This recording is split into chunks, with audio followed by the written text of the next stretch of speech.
ওই সমস্ত ইমানদার বান্দা বান্দীদেরকে ডাক দে বললেন, হো ইমানদার বান্দা বান্দী, তোমরা শুনে নাও, ইসলাম ধর্মে তোমরা পরিপূর্ণ হয়ে যাও, ইসলাম ধর্মে তোমরা পরিপূর্ণ হয়ে যাও, ইসলাম ধর্মে তোমরা পূর্ণভাবে ঢুকে যাও।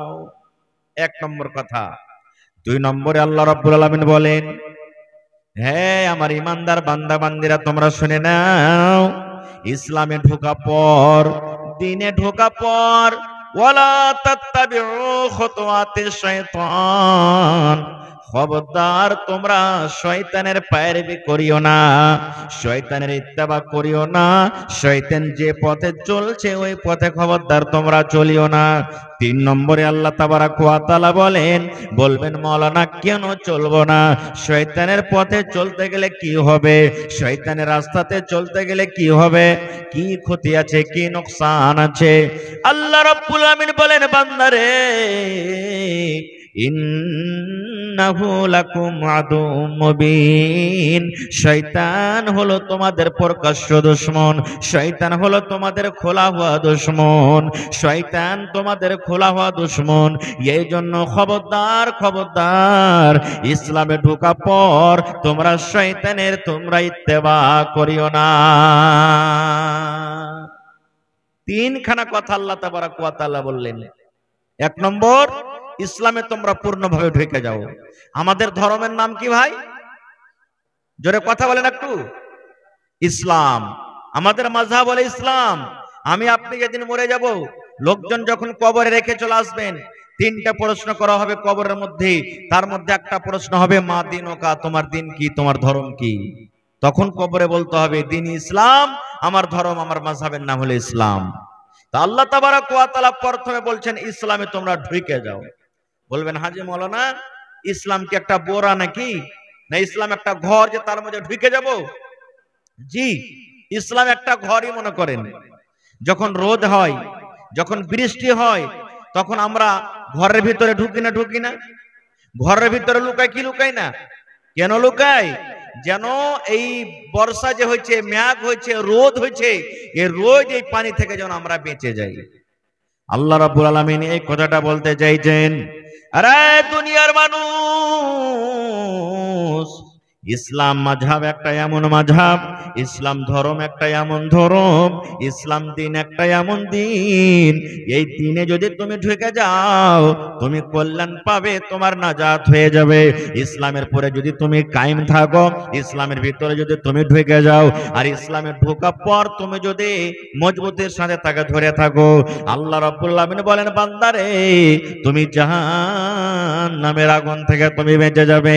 আল্লাহ রাব্বুল আলামিন বলেন, বান্দারে, যদি তুমি ইসলামে ঢুকে যাও, আমি তোমাদের জন্য জান্নাত রেডি করে রেখেছি, তোমরা ওই জান্নাতের ভিতরে তোমাদের জায়গা হয়ে যাবে।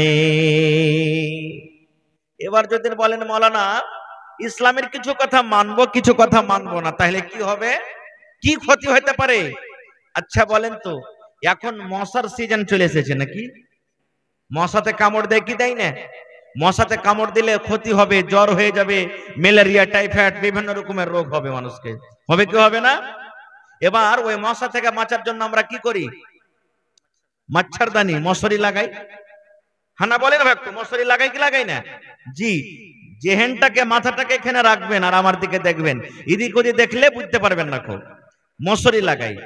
এবার গোটাই মশারি আপনি ভালো করে লাগিয়ে রেখেছেন, এবার কোনাখানে যদি এক হাত উঁচা করে রেখে দেন, তো মশারি লাগিয়ে কোনো কাজ হবে? হবে জি ভাই? কোনো কাজ হবে না। ওই কোনা দিয়ে মশারি ঢুকবে না? ঢুকবে না।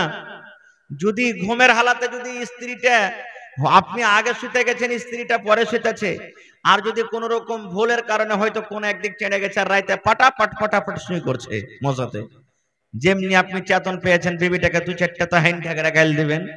হ্যাঁ, হালির বেটি হালি, কোন হুঁশ বুদ্ধি নাই, কিছু নাই, তুই কানি ঢেলা ভারী হয়ে আছিলি, মশারি খানটা কিরকম ভাবে ছাটে, কি লাভ হয়েছে মশারি লাগিয়ে? বলবেন। আর একটা উদাহরণ দিই, চান মার্কা লুঙ্গি পিন্ধা আছেন 600-700 টাকা দামের, খুবই ভালো, ফুল প্যান্ট পিন্ধা আছেন একবারে 1000 টাকা মিটারের কাপড়, কিন্তু পাছা দিকের সামনে একটুখানি যদি 1 টাকা বরাবর যদি ফুটা থাকে, এরকম ফুল প্যান্ট পিন্ধা লাভ হবে? হবে? মানুষ কাপড় কিনে পিন্ধে, লুঙ্গি প্যান্ট কিনে পিন্ধে নিজের ইজ্জতকে রক্ষা করার জন্য, নাকি যেন আমার ইজ্জতটা অপর মানুষ দেখতে না পায়। এবার ঠিক 600 টাকা তোমার লুঙ্গি পিন্ধা আছেন আপনি, আর যে পিছন দিক আছে পায়খানা রাস্তার সামনে ঠিক 1 টাকা বরাবর 1 ইঞ্চি বরাবর একবারে লুঙ্গি একটু কাটা আছে, এরকম লুঙ্গি পিন্ধা কোনো দাম আছে? কোনো দাম নাই। আল্লাহ রাব্বুল আলামিন মানুষকে বলেন, আরে দুনিয়ার মানুষ, ইসলামের তুমি কোনো কথা মানবে আর ইসলামের কিছু কথা তুমি মানবে না, এরকম মানার থেকে না মানে ভালো রে। এরকমকে পরিপূর্ণ বলা যাবে না, এরকমকে পূর্ণ মুসলমান বলা যাবে না। আল্লাহ রাব্বুল আলামিন বলেন, তুমি যদি পূর্ণ মুমিন মুমিনা হইতে চাও, তুমি যদি পূর্ণ মুসলমান হইতে চাও, তুমি যদি আমার জান্নাত পেতে চাও, তুমি যদি জাহান্নাম থেকে বাঁচতে চাও রে বান্দা বান্দি, তোমাকে পূর্ণ ইসলামে ঢুকতে হবে। যেমন তুমি মশরের একটা কোনা যদি উঠিয়ে রেখে দাও, ভিতরে মশরে ঢুকে তোমাকে কামড় দেবে, তোমার কোনো লাভ হবে না। লুঙ্গি তুমি পরে আছো, 1 ইঞ্চি বরাবর পাশে দিকে যদি ফোঁটা থাকে, কাটা থাকে, ওই লুঙ্গিতে তোমার ইজ্জতের রক্ষা হবে না। এই মতো তুমি যদি ইসলামে পরিপূর্ণ হয়ে যদি না ঢোকো, তাহলে ইসলামের যেটা মজা, ইসলামের যেটা স্বাদ আছে, সেই স্বাদ তুমি পাবে না। 1 নম্বর হয়ে গেল। এবার ইসলামে কত কথা আছে ভাই বলার, কিন্তু আজকে সময় নেই। অনেক কথা আছে ইসলামে বলার, আমি ওদিকে যাব না, সময় পেলে ইনশাআল্লাহ কিছু কথা পরে রাখবো। 2 নম্বরে আল্লাহ রাব্বুল আলামিন বলেন, ওয়ালা তাত্তাবিউ খুতুওয়াতিশ শাইতান। 2 নম্বর আল্লাহ রাব্বুল আলামিন বলেন, বান্দারে তোমরা খবরদার তোমরা শয়তানের ইত্তেবা করিও না, তোমরা শয়তানের কথা মতো চলিও না, শয়তানের তোমরা পায়রাবি করিও না, কারণ ইন্নাহু লাকুম আদুউম মুবিন, শয়তান হলো তোমাদের প্রকাশ্য দুশমন। আল্লাহ আগে ইশারা করে জানিয়ে দিয়েছেন। আচ্ছা বলেন তো, কোন মানুষের সাথে আপনার যদি দুশমনি থাকে, শত্রুতা থাকে, তো ওই মানুষটা আপনার ভালাই চাইবে কি? ভালাই চাইবে যে ভাই? হ্যাঁ, যে রাস্তা দিয়ে আপনি চলবেন বলবে বেটাকে কখন করে আমি নাশ করব, কখন বেটাকে ফেরে ফেলবো, কখন একে মারবো, সব সময় আপনার সাথে দুশমনি করবে, আপনাকে বদনাম করবে। এই জন্য আল্লাহ তাবারাক ওয়া তাআলা আগে মানুষকে ইশারা করছেন, মানুষ রে শয়তান এই মতো তোমাদের প্রকাশ্য খোলা দুশমন, শয়তান তোমার সাথে দুশমনি করবে। কিসের দুশমনি? এমন তোমার দ্বারাতে কাজ করিয়ে নেবে যে কাজটা করতে গেলে আল্লাহ নারাজ হবে, আর আল্লাহ যদি নারাজ হতে গেলে লোকটার ঠিকানা জান্নাত হবে না জাহান্নাম। জোরে বলেন কোথায় হবে? জাহান্নামের ভিতরে হয়ে যাবে। তাহলে শয়তান কি কাজ করায়? মদ পান করা শয়তানের কাজ। কোন মানুষ যদি মদ পান করে, এটা শয়তানের কাজ। কোন মানুষ যদি জেনা ব্যভিচার করে, এটা শয়তানের কাজ। কোন মানুষ যদি জুয়া খেলে, এটা শয়তানের কাজ। লড়াই ঝগড়া করা শয়তানের কাজ। নামাজ ছেড়ে দেওয়া শয়তানের কাজ। যাকাত না দেওয়া শয়তানের কাজ। সুদ খাওয়া হলো শয়তানের কাজ। যে কাজ যাতে আল্লাহ এবং আল্লাহ রাসূল নারাজ হয়ে যাবেন, ওই সমস্ত কাজ শয়তান আমাকে আপনাকে করাবে। এখানে একটা আর কথা বলে দিই, শয়তান এলো কোথা থেকে, শয়তানটা কোথা থেকে এলো, এই জিনিসটা জানা দরকার। দেখবেন তাফসিরে জালালাইন, অন্য তাফসির খুলে দেখবেন, শয়তানের আসল নাম আগে ছিল কি? হারিস। শয়তান আসল নাম কি ছিল আগে? হারিস ছিল, হারিস। কিভাবে শয়তান হলো আপনারা সকলেই জানেন। আল্লাহ তাবারাক ওয়া তাআলা এই জমিনের উপরে প্রথমে জিনকে আল্লাহ তৈরি করেছিলেন। জিন, যাকে আল্লাহ তাবারাক ওয়া তাআলা, এই জিনের তৈরি হলো কি থেকে?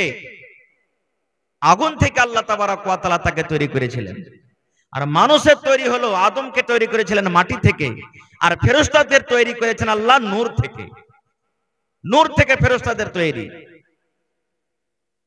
জিনেরা এত বুরাই করতে লাগলো, এত দুনিয়াতে বুরাই করতে লাগলো, আল্লাহ তাবারাক ওয়া তাআলা কিছু ফেরেশতাকে বলেন, যাও এদেরকে হালাক বারবার তুমি করে দাওগা। হালাক করতে এলেন। যার নাম এখন শয়তানি, খুব বড় ইমানদার আল্লাহওয়ালা নেককার লোক ছিল, নেককার মানুষ ছিল। ইয়ার আমল দেখে, ইয়ার ইবাদত বান্দেগি দেখে ফেরেশতারা তাকে হালাক করলেন না। আল্লাহ তো সবই জানছেন। ওই ফেরেশতারা যে আল্লাহকে বলছেন, রব্বুল আলামিন, জমিনের উপরে আল্লাহ পানিতে একটা এমনই জিন আছে যে কিন্তু খুবই নেককার ইমানদার, আল্লাহ তাবারাক ওয়া তাআলা বললেন তাকে নিয়ে চলে এসো। তাকে নিয়ে চলে গেলেন। কোথায় রাখলেন? জান্নাতের ভিতরে আল্লাহ তাবারাক ওয়া তাআলা রেখে দিলেন। কোন বইয়ে লিখছেন যে আল্লাহ তাবারাক ওয়া তাআলা তাকে জান্নাতের খাজিনা পর্যন্ত বানালছিলেন। আল্লাহু আলাম। জান্নাতের ভিতরে রাখলেন। এবারে আল্লাহ তাবারাক ওয়া তাআলা, লম্বা ঘটনা আছে, আমি ঘটনার দিকে যাব না। আল্লাহ তাবারাক ওয়া তাআলা আদম আলাইহিস সালামকে মাটি থেকে তৈরি করলেন, মাটি থেকে বানালেন। মাটি থেকে যখন আল্লাহ তাবারাক ওয়া তাআলা বানিয়ে দিলেন আদমকে, তা আল্লাহ তাবারাক ওয়া তাআলা সমস্ত ফেরেশতাদেরকে ডাকলেন। ওখানে ইবলিস শয়তানও, যার নাম আগে হারিস ছিল, ওয়াকে ডাকলেন আল্লাহ তাবারাক ওয়া তাআলা। ডাকা পর আল্লাহ তাআলা ফেরেশতাকে বললেন, ও আমার ফেরেশতার দল, ও আমার ফেরেশতারা শুনে নাও, আমি আল্লাহ রাব্বুল আমিন তোমাদেরকে কিছু নাম জিজ্ঞাসা করব, ওই নামগুলা তোমাদেরকে বলতে হবে। ফেরেশতারা বললেন, আল্লাহ কি নাম আমাদেরকে জিজ্ঞাসা করবেন? আল্লাহ রাব্বুল আমিন বললেন, ফেরেশতারে এটা হলো কি রে ফেরেশতা? ফেরেশতারা বললেন, আল্লাহ জানি না। এটা কিসের গাছ? আল্লাহ জানি না। ওপরে এটা কি? আল্লাহ জানি না। এটা কি জিনিস? আল্লাহ জানি না। প্রত্যেক সওয়ালের জবাবে ফেরেশতারা বললেন, আল্লাহ জানি না, জানি না, জানি না, জানি না। আল্লাহ এতখানি আমাদের জ্ঞান নাই, আমাদের বুদ্ধি নাই, আমাদের কাছে ইলম নাই। আল্লাহ যতটুকু আমাদেরকে দান করেছে অতটুকু আমরা জানি, তাছাড়া আমরা বলতে পারবো না। কেউ কিন্তু বলতে পারলেন না। এবারে আল্লাহ তাবারাক ওয়া তাআলা ওই মাটির আদম, আমাদের বাপ, সমস্ত মানুষের বাপ, যাকে আবুল বাশার বলা হয়েছে, ডাকলেন। ডাকা পরে বলছেন, আদম বলো তো এটা কি? আদম আলাইহিস সালাম বলে দিলেন পট করে, আল্লাহ এটা উমুক, এটা হলো জমিন। এটা কি? এটা আসমান। এটা কি? এটা বইয়ের গাছ। এটা কি? এটা আমের গাছ। এটা কি? এটা গম। এটা কি? এটা জও। যেই প্রশ্ন আল্লাহ রাব্বুল আমিন আদমকে করলেন, পটপট পটপট পটপট করে আদম আলাইহিস সালাম সমস্ত জিনিসের নাম বলে দিলেন। যেমনই আদম আলাইহিস সালাম বলে দিলেন, আল্লাহ রাব্বুল আলামিন তার মান বাড়িয়ে দিলেন, তার সম্মান আল্লাহ বাড়িয়ে দিলেন।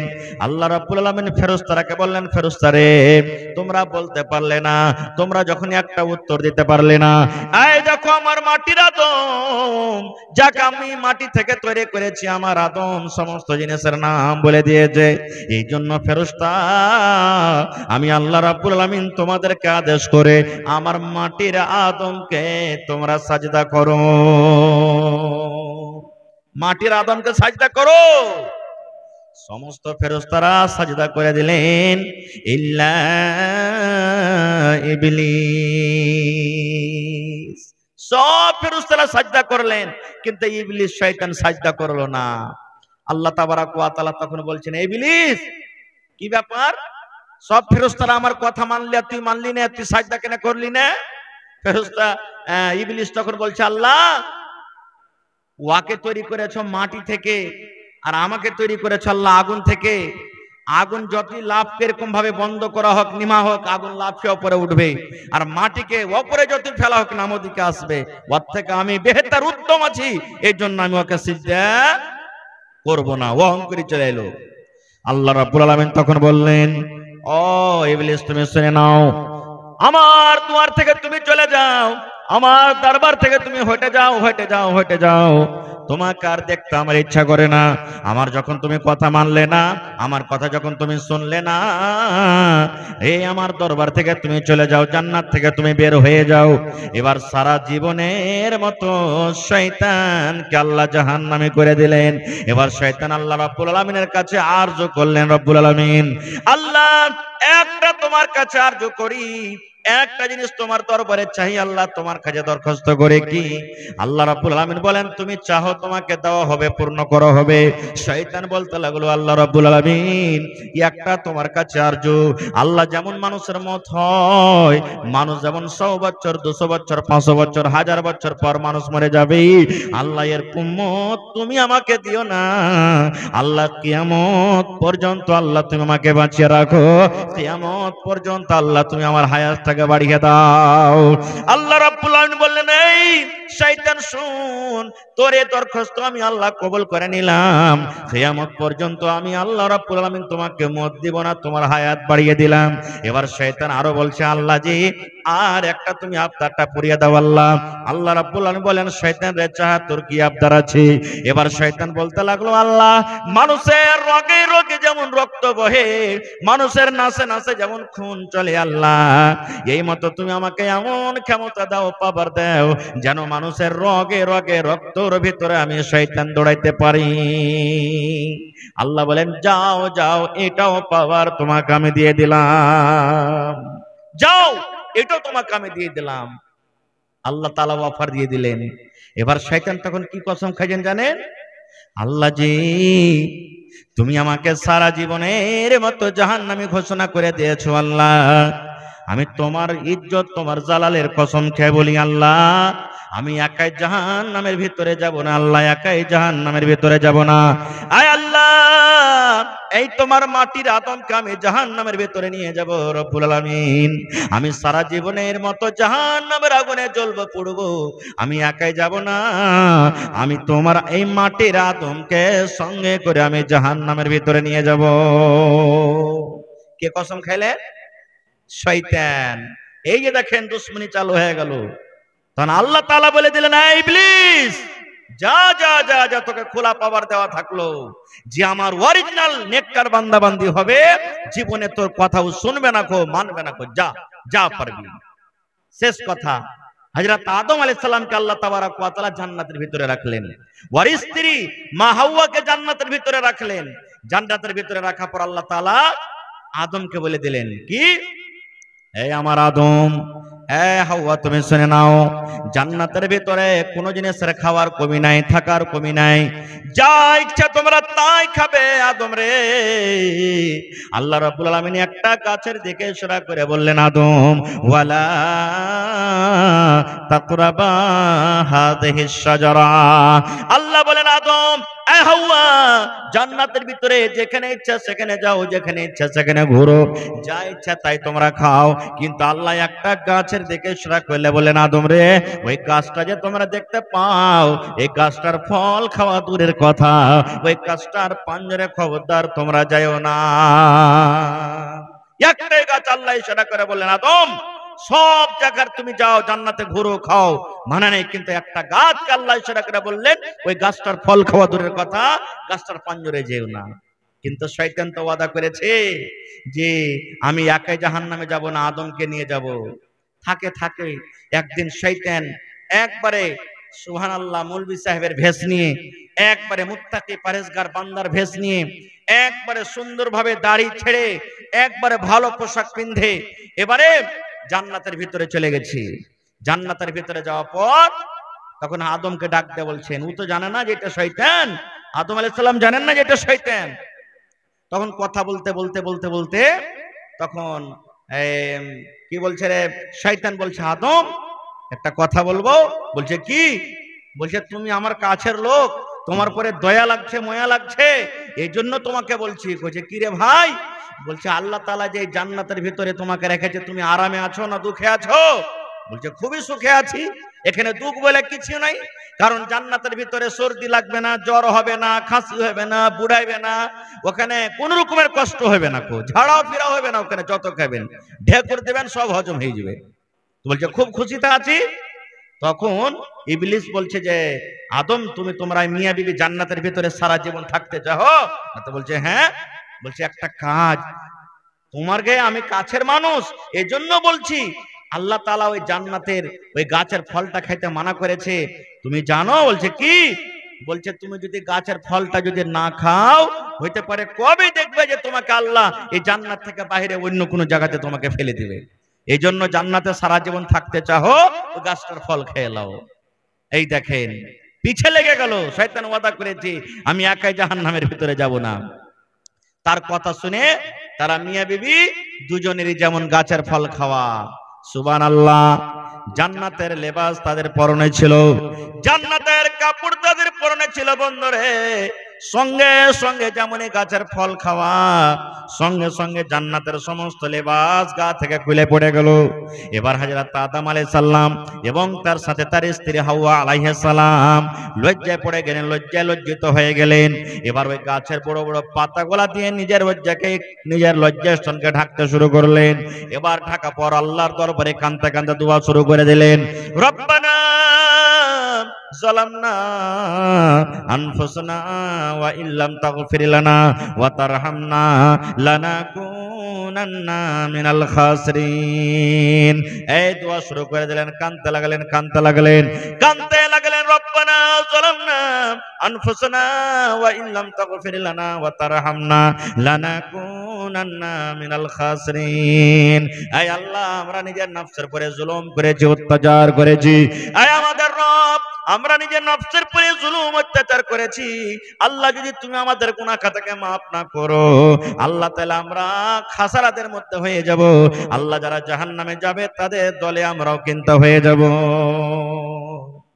আল্লাহ তাআলা গুনাহ তো মাফ করে দিলেন, কিন্তু আল্লাহ তাবারাক ওয়া তাআলা বলেন, আদম আর জান্নাতের ভিতরে রাখা হবে না, যাও তোমরা এখন জমিনে চলে যাও। এবারে হযরত আদম আলাইহিস সালাম আর মা হাওয়াকে কোথায় দিয়ে দিলেন? আল্লাহ জমিনে ফেলে দিলেন। এবার যখন তওবা কবুল হয়ে গেল, আদম আলাইহিস সালামের আল্লাহ গুনাহকে মাফ করে দিলেন। এবার মাছ দেখবেন, যখন জমিনের উপরে রাখবেন, মাছ ছটফট করে কি করে না? শয়তানকে ছটফটি লেগে গেল। ওরকমই আল্লাহ, তোমার কথা না মানার কারণে তুমি সারা জীবনের মতো আমাকে জাহান্নামী ঘোষণা করে দিয়েছো। আর আদম আজকে একটা ভুল করলে, গাছের ফল খেতে মানা করেছিলে, গাছের ফল খাওয়া সত্ত্বেও যখন তোমার দরবারে তওবা করলে আল্লাহ তুমি মাফ করে দিলে। আল্লাহ, এটা কেমন তোমার লিয়া খেলা? আল্লাহ রাব্বুল আলামিন বললেন, শয়তান রে, তখন তুই যে আমার কথাটা মানিসনি, আদমকে সিজদা করিসনি, তুইও যদি আমার দরবারে তওবা করতি হয়তো আমি আল্লাহ মাফ করে দিতাম, কিন্তু তুই তো তওবা করিসনি। আর আমার আদম গুনাহ করার পর তওবা করেছে, এই জন্য আমি আল্লাহ তাআলা তাকে মাফ করে দিলাম। এবার শয়তান কি বলছে?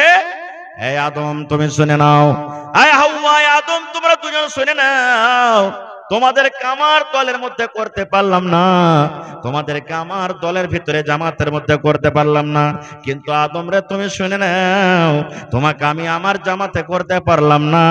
তোমার সন্তান যত হবে, তোমার ছেলে মেয়ে যত হবে, আমি তাদেরকে আমার সাথে জাহান্নামের ভিতরে নিয়ে যাব। তোমাকে তো পারলাম না, কিন্তু তোমার ছেলে মেয়েরাকে জাহান্নামের ভিতরে নিয়ে যাব।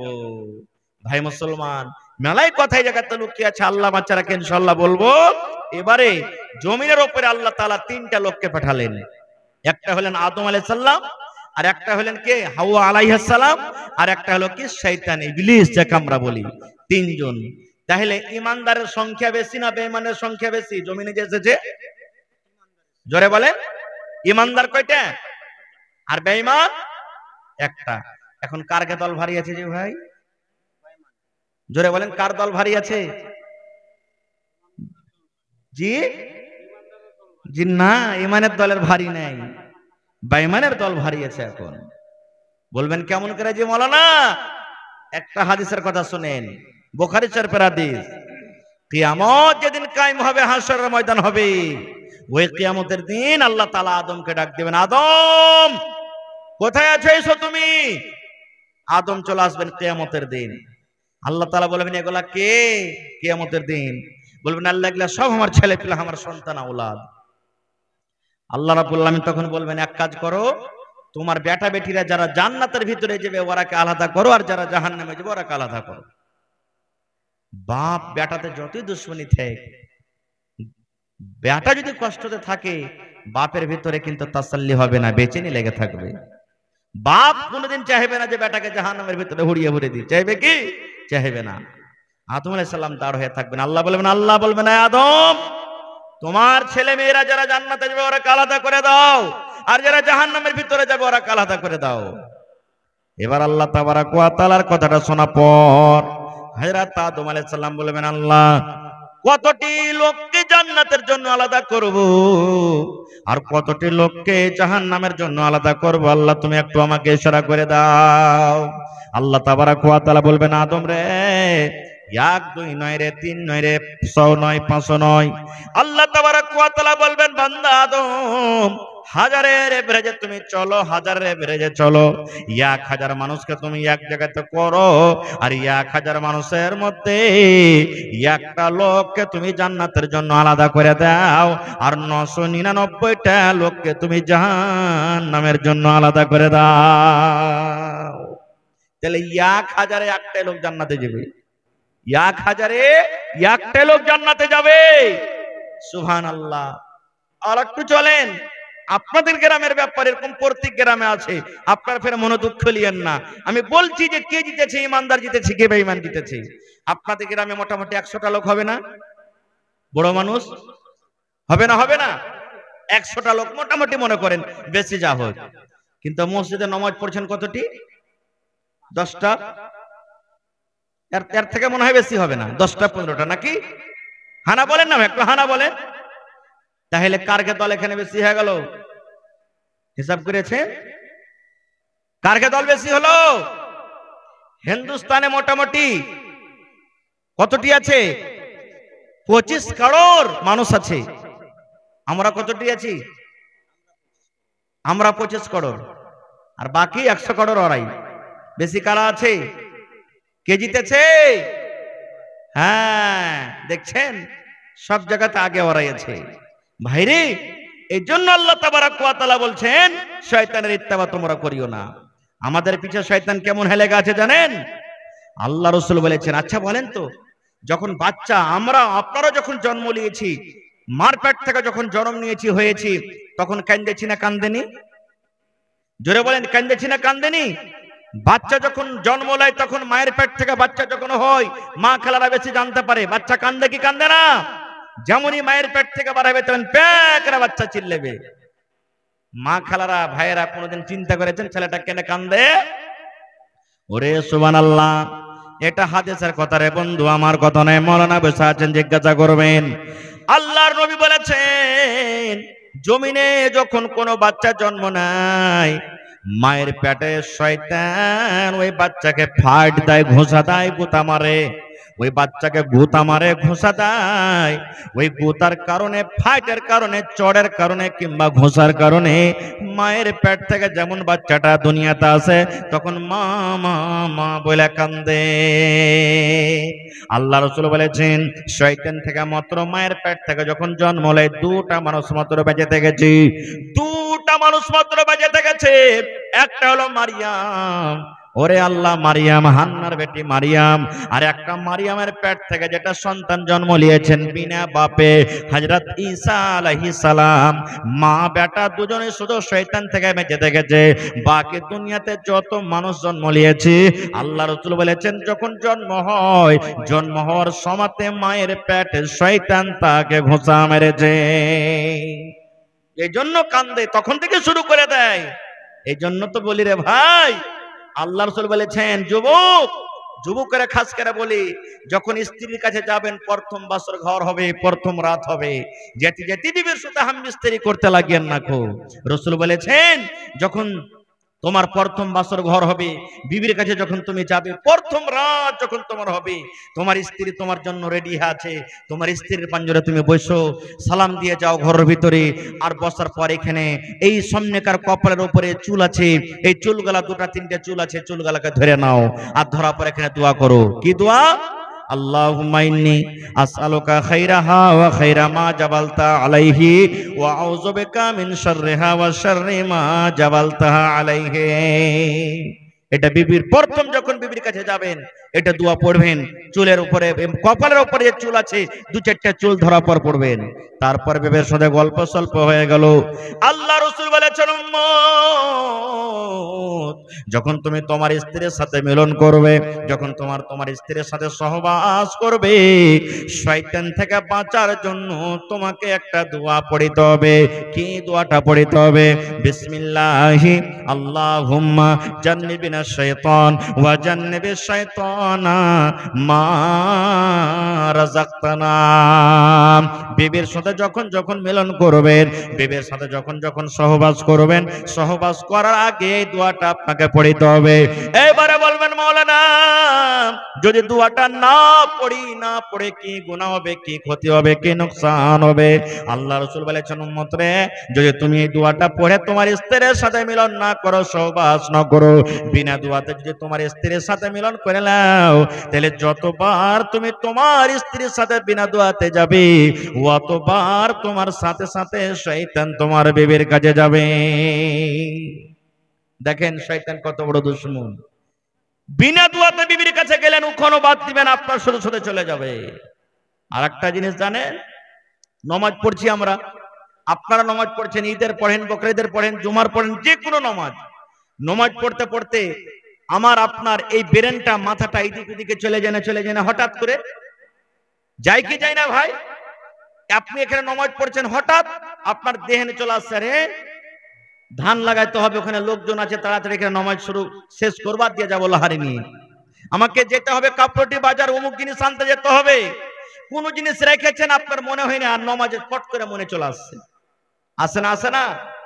আল্লাহ রাসূল বলেছেন উম্মত, যখন তুমি আল্লাহু আকবার বলে নমাজ শুরু করো, নর হোক কিংবা নারী হোক, বেটা ছেলে হোক কিংবা বেটি ছেলে হোক, আল্লাহু আকবার বলে যখন নমাজ শুরু করে, নমাজ চালু করে, ওই সময়তে শয়তান মানুষের কাছে আসে, আর মানুষের ব্রেনে চলে আসে, মাথাতে আসে, আর আসার পর মানুষটাকে মনে মনে ভিতর থেকে ওয়াসওয়াসা দেয়, উজকুর কাজা, এটা মনে কর, এটা মনে কর, এ আব্দুল্লাহ এটা মনে কর, এ হালিমা এটা মনে কর, এ সাইয়েদা তুই এটা মনে কর।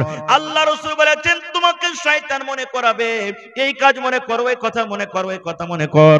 রাসূল বলেছেন উম্মত রে, যখন তোমার ভিতরে এগুলা মনে আসবে, তখন তুমি নমাজের হালাতে বাম দিকে একটু মুখখানটাকে কায়েদ করে দাও, নমাজের হালাতে বাম দিকে তুমি মুখখানটা একটু ঘুরিয়ে নাও, আর ঘুরিয়ে নেওয়ার পর আউযু বিল্লাহি মিনাশ শাইতানির রাজিম পড়ো মনে মনে, আর তিনবার পা দিকে তুমি থুতু থুতু করে থুত করে দিয়ে দাও। তিনবার তুমি বাম দিকে মাথাটাকে ঘুরিয়ে দাও, যখন বেশি বেশি মনে আসবে, তখন তুমি আউযু বিল্লাহি মিনাশ শাইতানির রাজিম মনে মনে পড়ে বাম দিকে তুমি তিনবার থুতু থুতু থুতু করে দাও। যেমন মায়েরা খালারা বাচ্চার গা মাথাতে থুত করে দেয় না, ওরকম ভাবে তিনবার তুমি বাঁ দিকে থুতু করে দাও। ফের লাচ্চা ছুপ দিয়ে দেন না, যে বায়াকার মানুষ যারা থাকবে ফের ভিজা না যায়, অল্প একটু থুতু থুতু করতে হবে আপনাকে। এটা হলো কি?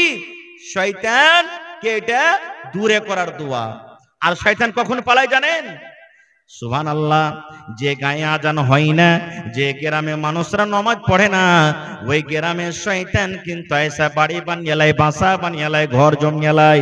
আল্লাহ রাসূল বলেছেন উম্মত, যখন গ্রামের ভিতরে মুয়াজ্জিন সাহেব যখন আজান দিতে শুরু করে দেয়, আল্লাহু আকবার, আল্লাহু আকবার, এই মতো যখন আজান দেয়, আল্লাহ রাসূল বলেছেন শয়তান তখন পাততে গ্রাম থেকে পালিয়ে যায়। হাদিসের কথা এটা। যখন আজান হয় তখন শয়তান হাওয়া ছাড়ে আর পালায়, পাছা দিক দিয়ে হাওয়া ছাড়ে আর পালায়, মানে পাততে শয়তান পালিয়ে যায়। বলবেন হাজী মাওলানা কেনে পাদে? এমনিও তো পালাতে পারবে, কিন্তু পাদে কেনে? কারণটা কি? এনে প্রশ্ন আসে না? এই জন্য পাততে পালায়, এই জন্য পাছা দিক দিয়ে তারা হাওয়া বাড়ায়। আল্লাহর নাম থেকে তাকে এত নাফরাত, আল্লাহর নাম শুনবে না, আল্লাহর নাম তার কানে শুনবে না। যখন আল্লাহু আকবার বলে আপনি আজান দিবেন, শয়তান পাতবে আর পালাবে। শয়তানের উদ্দেশ্য হলো যেন আল্লাহর আওয়াজ থেকে আমার পাদের আওয়াজটা যেন গালিব হয়ে যায়। নাউযুবিল্লাহি মিন যালিক, যেন আল্লাহর আওয়াজটা আমার কানে না আসে। সুবহানাল্লাহ। শয়তান আজানের টাইমে পাততে পালিয়ে যায়। আল্লাহ রাসূল একদিন নামাজ পড়ছেন, আল্লাহর নবীকেও শয়তান ছাড়েনি। আল্লাহ রাসূল একদিন নামাজ পড়ছেন, মনে হয় আসরের নামাজ। আসরের কয় রাকাত নামাজ ভাই? জোরে বলেন। 4 রাকাত নামাজ। এবার আল্লাহর নবী নামাজ পড়লেন, নামাজ পড়ে সালাম ফিরে দিলেন। কিছু লোক মসজিদ থেকে বাড়িয়া গেলেন, কিছু লোক বসে আছেন। আর নবীজি কিন্তু 2 রাকাতই নামাজ পড়েছেন আসরের। কয় রাকাত? 2 রাকাত, সালাম ফিরে দিয়েছেন। এবারে আল্লাহ রাসূলের মন যে আমি 4 রাকাতই নামাজ পড়েছি, কিন্তু হয়েছে কয় রাকাত? 2 রাকাত নামাজ হয়েছে। কেউ কিন্তু আল্লাহ রাসূলকে সাহস করে বলতে পারেন না যে হুজুর ব্যাপার কি, আজ 2 রাকাত কেন নামাজ পড়লেন, কেউ বলতে পারেন না। সাহাবায়ে কেরামদের মধ্যে একজন সাহাবী, হাদিসে তার নাম এসেছে যুলিয়াদাইন, আসল নামটা আমি বলছি, ওর নাম হলো যুলিয়াদাইন। হাদিসে এসেছে হাতটা লম্বা, মানে 2 হাতওয়ালা, হাত তো সবারই আছে, মানে হাত লম্বা, এই জন্য তাকে যুলিয়াদাইন বলা হয়েছে। ও তখন বলছে যে না, আমি আল্লাহ রাসূলকে জিজ্ঞাসা করব, ছাড়বো না কো।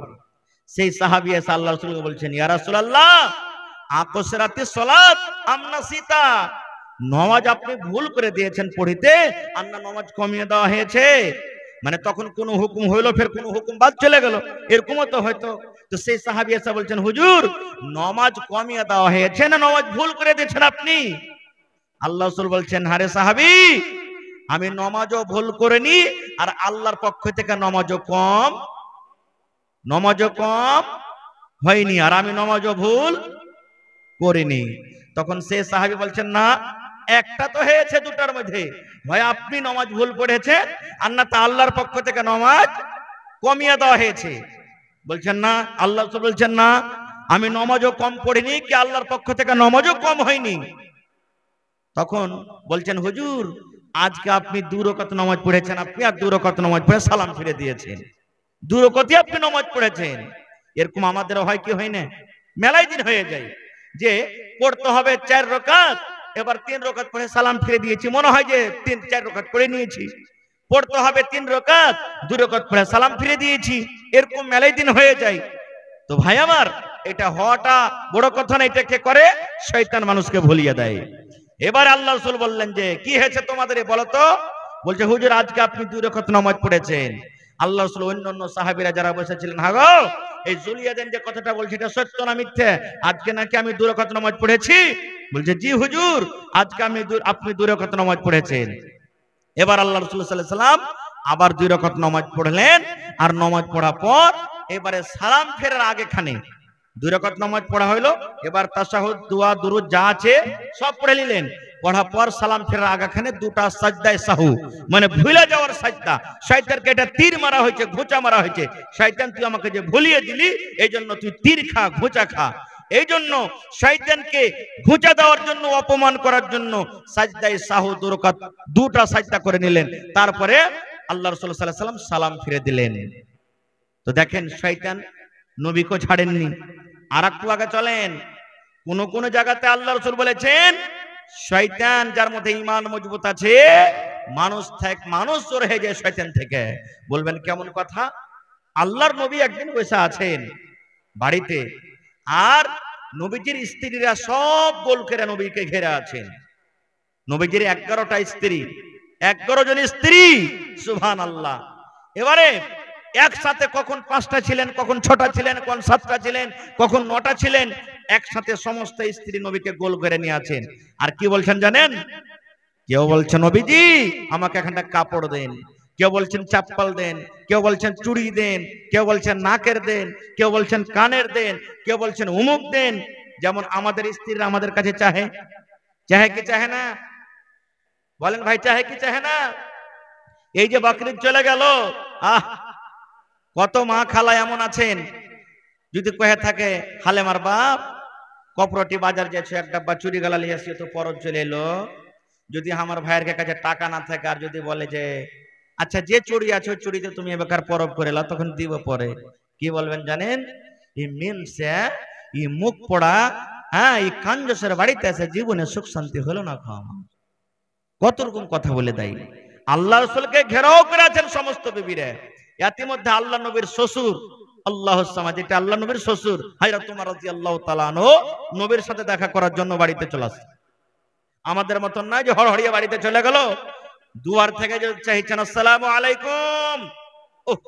যেমনই ওমর ফারুকের কথা শোনা, নবীজির সবটি বিবিরা ঘরের ভিতরে কোণাতে লুকিয়ে গেছে, সব যে ডরে ভয় সমস্ত বিবিরা লুকিয়ে গেছে। এবার বাড়িতে ঢুকলেন ওমর রাদিয়াল্লাহু তাআলা আনহু, রাসূল মুচকি মুচকি হাসছেন। হযরত ওমর রাদিয়াল্লাহু তাআলা আনহু বললেন, ইয়া রাসূলুল্লাহ, কিছু বুঝতে পারলাম না।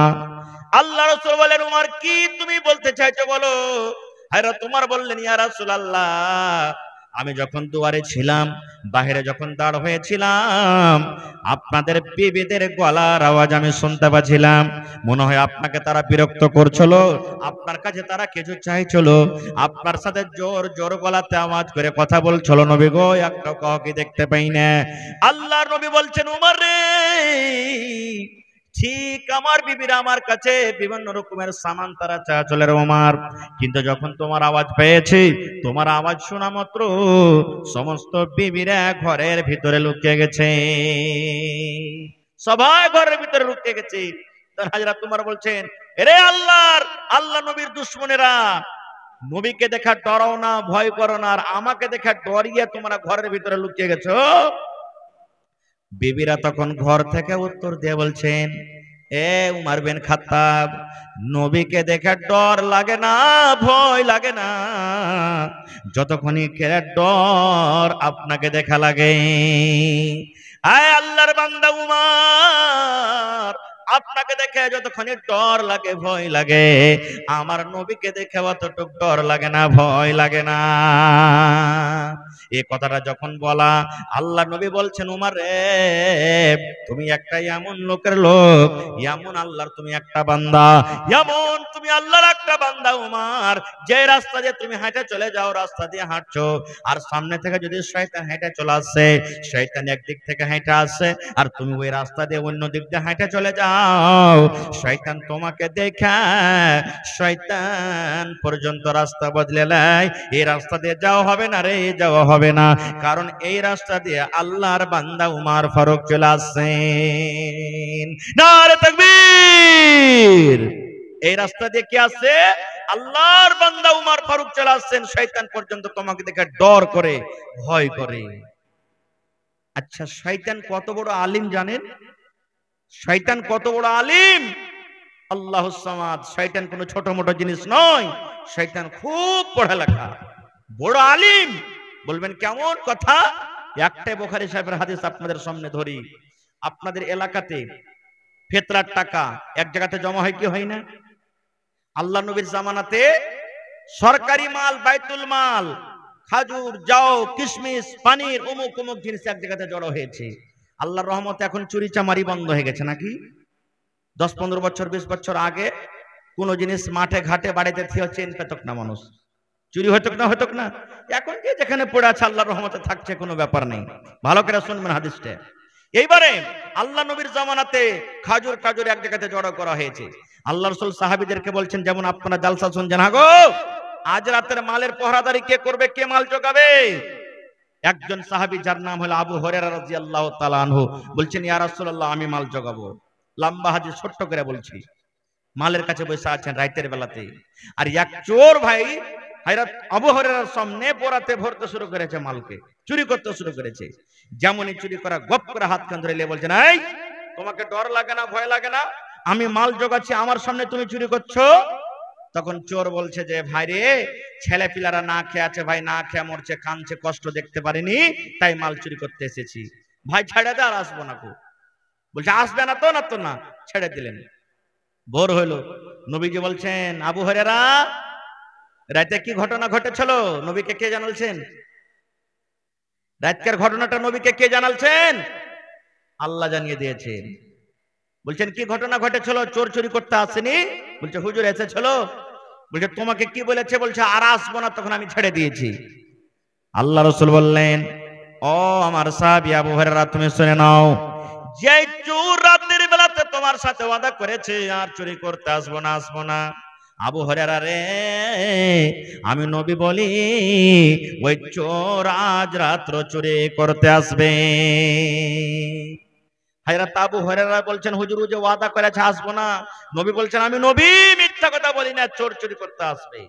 সুবহানাল্লাহ। ঠিক দ্বিতীয় রাতে আবার চোর চুরি করতে চলে এসেছে, ধরাও পড়ে গেছে। বলছে, হাজি, তুমি যে গত রাত্রে বলেছো আর চুরি করতে আসবো না, আর তুমি ফের আজকে চুরি করতে চলে এসেছো। আবার নিজের কষ্ট জানাইতে লাগলেন, ভাই রে, বাড়িতে ছেলে মেয়েরা না খেয়ে আছে ভাই, তাদের কষ্ট সহ্য করতে পারি না, তখন এসেছি, আর আসবো না ভাই, ছেড়ে দে। সেজন্য ছেড়ে দিলেন। কয় রাত হলো? জোরে বলেন, কয় রাত হলো? সকাল বেলাতে রাসূল বলছেন চুরি করতে আসেনি। বলছে হুজুর চুরি করতে এসেছিল, আবার আমি তাকে ছেড়ে দিয়েছি। আল্লাহ রাসূল বললেন, এ আমার আবু হুরায়রা সাহাবী শোনো, ওই চোর আজ রাত্র চুরি করতে আসবে, কিন্তু ওকে আজকে ছাড়িও না, আমার কাছে ধরে নিয়ে আসবে, আমার কাছে চোরকে ধরে নিয়ে আসবে। ঠিক তৃতীয় রাত্রে হযরত আবু হুরায়রা বলছেন, আমি মালের কাছে বসে আছি, চোর চুরি করতে চলে এসেছে, আমি ধরেও নিয়েছি। ধরা পর কিন্তু বলছি, আজকে তোমার বাহানা শুনবো না, আজকে আমি ধরে নিয়ে যাব নবীর দরবারে, নবীর দরবারে ধরে নিয়ে যাব। চোর কত বড় বুদ্ধি দেখেন, হুঁশিয়ার পণ্ডিত মানুষ। চোর বলতে লাগলো, আবু হুরায়রা, তুমি যদি নবীর দরবারে আমাকে ধরে নিয়ে যাও, চোর বলে, নবী আমার হাত কাটবে, আমার হাত কাটা পড়বে, কারণ চোরের শাস্তি হলো যদি কোনো মানুষ চুরি করে তার হাত কাটা পড়বে, হাত আমার কেটে যাবে। এবার চোর বলছে, রে আল্লাহর বান্দা, যদি তোমাকে আমি একটা দুয়া শিখিয়ে দিই রে ভাই, তোমাকে যদি একটা আমি মন্ত্র শিখিয়ে দিই, তোমাকে যদি একটা দুয়া শিখিয়ে দিই, সেই দুয়ার বিনিময়ে তুমি আমাকে ছাড়বে কি ছাড়বে না বলো? কে বলছে? চোর বলছে, ভাই রে, যদি তোমাকে আমি একটা দুয়া শিখিয়ে দিই, তাহলে তুমি আমাকে কি ছাড়বে, নবীর কাছে আর নিয়ে যাবে না? এই জামানার মানুষ আমরা যদি হতাম তো কি বলতাম? সালার বেটা, সালা চুরি চামারি করে খাইছে, আর ফের কত বড় দুয়া জানে, কত দুয়া আলা হয়ে গেছিস, তোর দুয়া বার হবে ওখানে, চল তুই নবীর দরবারে, এই কথাটাই বলতাম। কিন্তু সেই সাহাবী বলছেন, ভাই রে, যদি তুমি আমাকে সত্য একটা দুয়া শেখাও, যদি তুমি আমাকে সত্য একটা মন্ত্র শেখাও, দুয়া শিখে যদি আমার লাভ হয়ে যায়, হ্যাঁ ভাই তোকে আমি ছেড়ে দেব, বল দুয়াটা কি? এবার চোর বলতে লাগলো, আমার সাথে সাথে বলো, আউযু বিল্লাহি মিনাশ শাইতানির রাজিম, বিসমিল্লাহির রহমানির রহিম, আল্লাহু লা ইলাহা ইল্লাহু আল হাইয়ুল কাইয়্যুম লা তাখুযুহু সিনাতুন ওয়ালা নাওম। গোটা শিখিয়ে দিলেন। আচ্ছা বলেন তো এটার নাম কি? জোরে বলেন। আয়াতুল কুরসি। এটার নাম কি? আয়াতুল কুরসি গোটা শিখিয়ে দিলেন। শিখা যখন হয়ে গেল, এবার চোর বলছে, ভাই আবু হুরায়রা, তুমি আমাকে জিজ্ঞাসা করবেন এটা শিখে কি লাভ আছে, দুয়াটা শিখে কি লাভ আছে, দুয়াটার ভিতরে কি লুকা আছে, দুয়াটা শিখে কি পাবো? এবার বলছে, হ্যাঁ ভাই তুমি বলো, এই দুয়া তোমাকে শিখালে এই দুয়াটা শিখে কি লাভ আছে, কি উপকার আছে?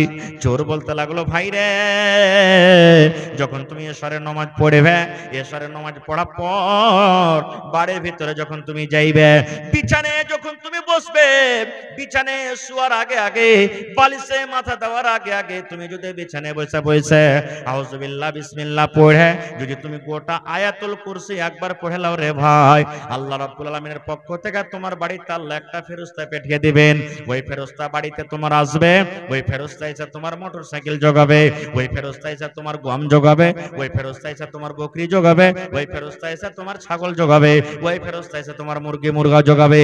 গোটা রাত ফজর পর্যন্ত তোমার বাড়িতে পহরাদারি করবে, কোন চোর তোমার বাড়িতে চুরি করতে পারবে না।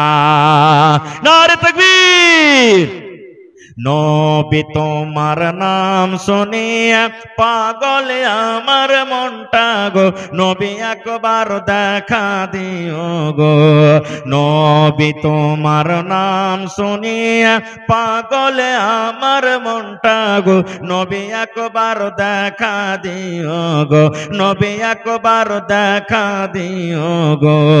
হাসরেতে দিও গো দেখা, দেখব নয়ন ভরে গো, কিয়ামতে দিও গো দেখা, দেখব নয়ন ভরে গো, নবী একবার দেখা দিও গো, নবী একবার দেখা দিও গো। নবীর প্রেমে পাগল হইয়া ঘর বাড়ি ছাড়িলাম গো, নবীর প্রেমে পাগল হইয়া ঘর বাড়ি ছাড়িলাম গো, নবী একবার দেখা দিও গো, নবী একবার দেখা দিও গো। নারে তাকবীর।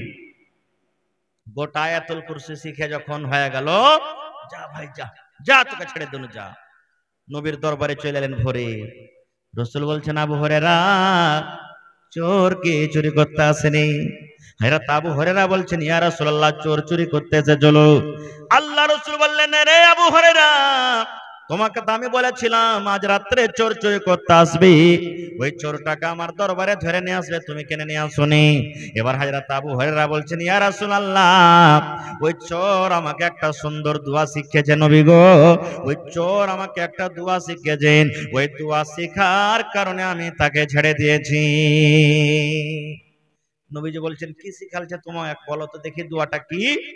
এবার হযরত আবু হুরায়রা বলছেন, ইয়া রাসূলুল্লাহ, আউযু বিল্লাহি মিনাশ শাইতানির রাজীম, বিসমিল্লাহির রহমানির রহিম, আল্লাহু লা ইলাহা ইল্লাহু আল হাইয়ুল কাইয়্যুম, লা তাখুযুহু সিনাতুন ওয়ালা নাওম।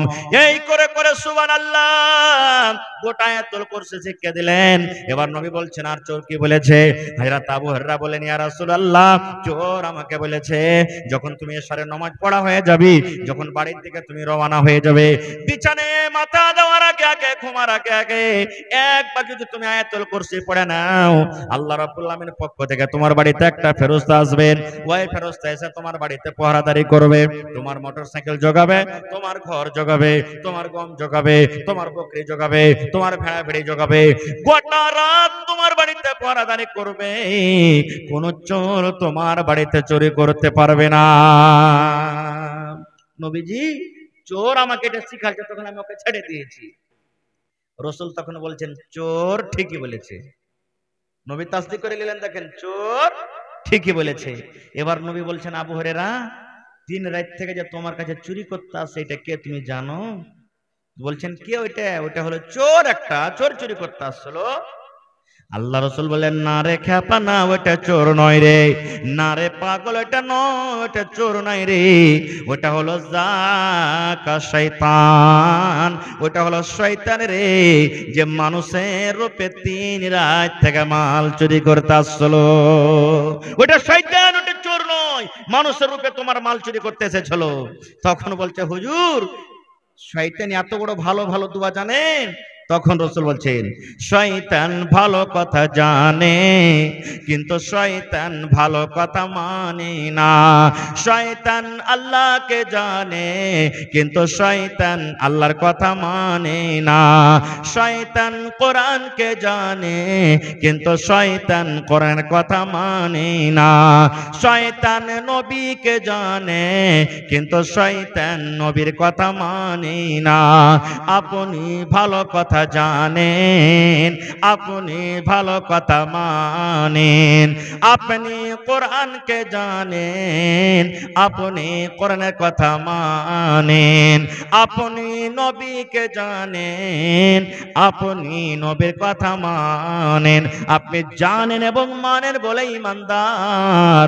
আর শয়তান ভালো কথা জানে কিন্তু মানে না, এই জন্য শয়তান হলো বেঈমান। নারে তাকবীর।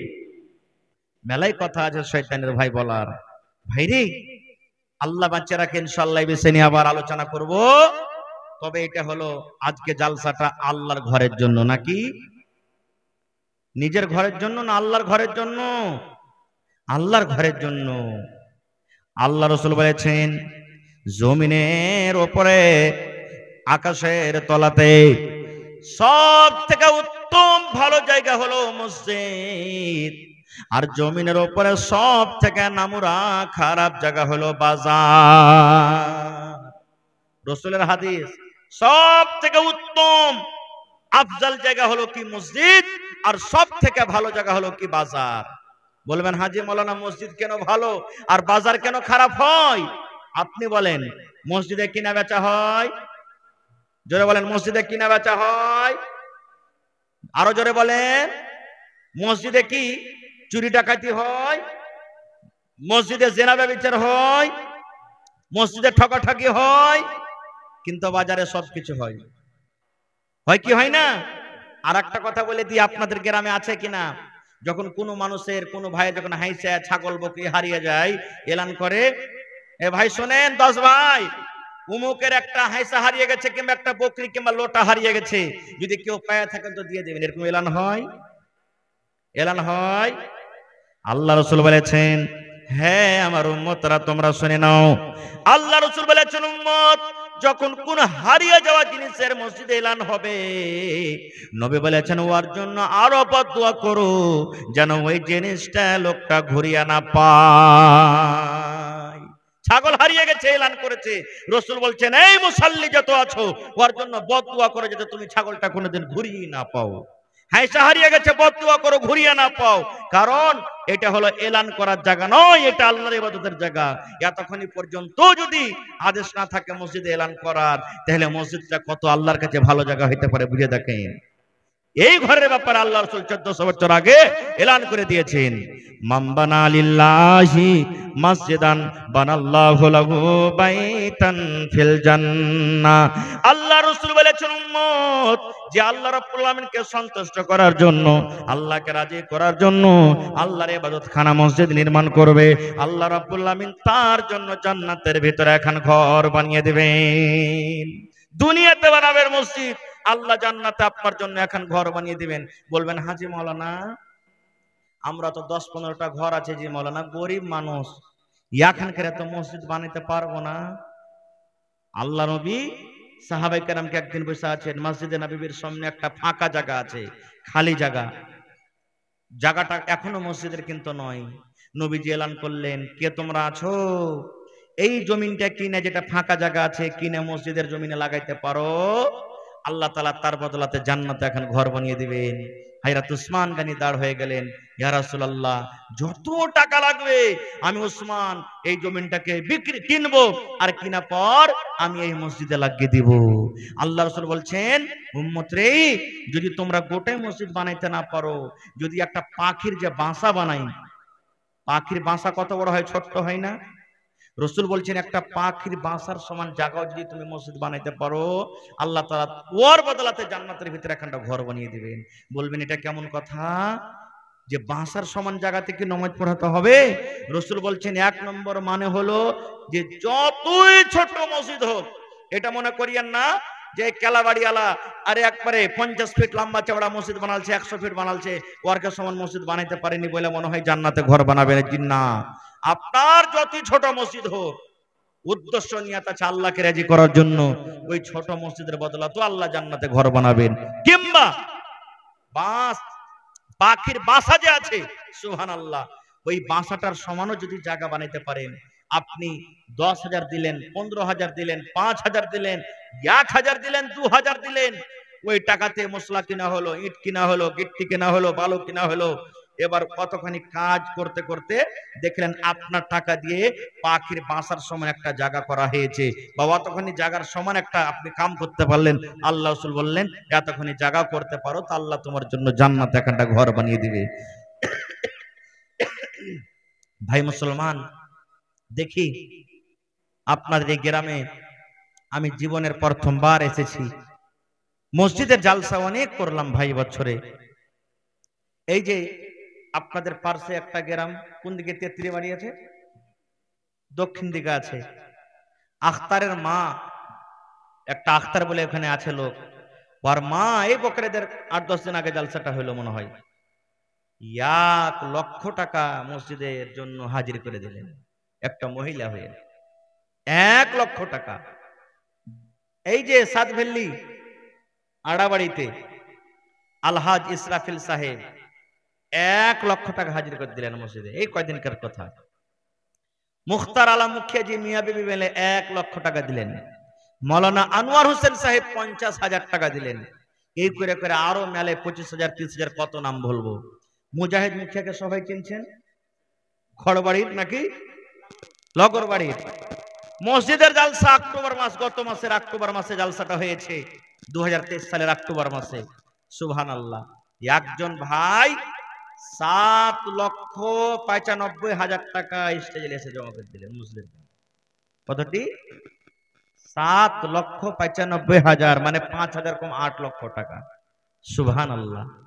তো আজকে দেখি আল্লাহর কোন বান্দা আছেন, কোন এমন আল্লাহ তাবারক ওয়া তাআলার বান্দি আছেন, মা খাদিজার মতন কেউ আছে ইসলামের জন্য, দ্বীনের জন্য সমস্ত মালকে কুরবানি করে দিয়েছিলেন। 1 কাঠা জমিন দান করতে পারবেন মসজিদে, 1 ডিসমিল জমিন দান করতে পারবেন, মসজিদের আশেপাশে থাকলে লাগিয়ে দেন, না থাকতে গেলে মাঠে ময়দানে কোনো জায়গাতে আছে, যা হবে বিক্রি করে টাকা লাগিয়ে দেবেন মসজিদে, আল্লাহ তাআলা তার জন্য জান্নাতের ভিতরে ইনশাআল্লাহ একটা ঘর বানাবে। দেখি কোন আল্লাহর বান্দা আছেন